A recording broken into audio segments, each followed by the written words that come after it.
At dahil napakahilig mo naman talaga sa mga nagmamantikang adobo, kaya ito na ang recipe ko nitong nagmamantikang pork adobo sa coke na napakasarap pero napakadali lang gawin. Tara, let's do this!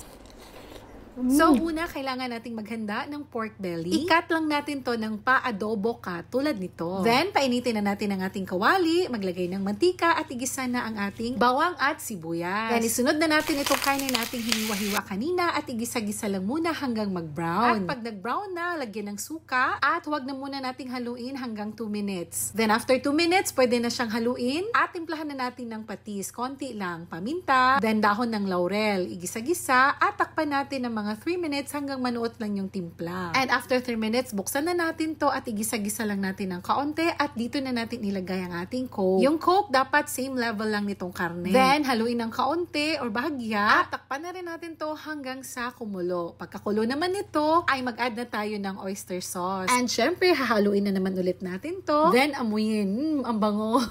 Timplahan natin ng betchin. Depende na sa iyo kung gusto nyo maglagay ng bitsin. Kung ayaw nyo naman, okay lang. Any seasonings will do. Ayan, pagkakulo na nito at malambot na siya. At syempre, papapansin mo na rin na nag-reduce na din yung sabaw niya at malambot na yung karne. So, ito na siya. Ready to serve na. Ang bilis lang gawin. Enjoy and thank you for watching!